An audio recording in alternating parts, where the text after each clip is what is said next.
আসসালামু আলাইকুম। আশা করি সবাই ভালো আছেন, সুস্থ আছেন। ফিরে আসলাম নতুন আরেকটা রেসিপির সাথে। আজকে আমি আপনাদের সাথে শেয়ার করব কেক রেসিপি।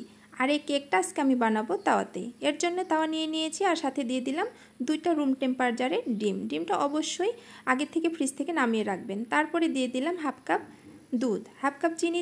দুধ দেওয়ার পরে এখানে দিয়ে দিলাম হাফ কাপ রান্নার তেল আর ভরে ভরে 2 চামচ দিয়ে দিলাম কোকো পাউডার। কোকো পাউডারটা দেওয়ার পরে দিয়ে দিলাম হাফ কাপ চিনি। চিনি দেওয়ার পরে এখানে আমি এখন অ্যাড করে দেবো স্বাদ মতো লবণ। তারপরে দিয়ে দেবো 1 চামচ ভ্যানিলা এসেন্স, 1 চামচ দিয়ে দেবো বেকিং পাউডার আর 1 চামচ দিয়ে দেবো বেকিং সোডা। তারপরে এখানে আমি দিয়ে দেবো 1 কাপ ময়দা। ময়দাটা দেওয়ার পরে এখানে আমি এখন দিয়ে দেবো একটু মাল্টার রস। এখানে আপনারা মাল্টার রসের জায়গায় লেবুর রসটাও ব্যবহার করতে পারেন। তারপরে এটা আমি হ্যান্ড উইক্সের সাহায্যে খুব সুন্দর করে এটা বেটারটা তৈরি করে নেব। একটা স্মুথ সুন্দর একটা বেটার তৈরি হয়ে গেল।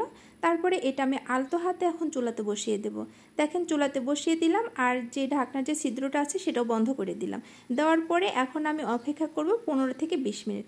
দেখেন আমার এখানে সময় লেগেছে 20 মিনিট। 20 মিনিট পরে খুব সুন্দরভাবে আমার এই তাওয়া কেকটা রেডি হয়ে গেল। দেখেন কি সুন্দর হয়েছে মাশাআল্লাহ, উপর নিচ দুই দিকে খুব পারফেক্ট হয়েছে মাশাআল্লাহ, খুব সুন্দর হয়েছে। আপনারাও এই কেকটা বানিয়ে ফেলতে পারেন ঝটপট, সামান্য কিছু উপকরণ দিয়ে যে কোনো সময় আপনারা এই কেকটা বানিয়ে ফেলতে পারেন। এই তো আমি দিয়ে দিলাম এখানে সুগার সিরাপ।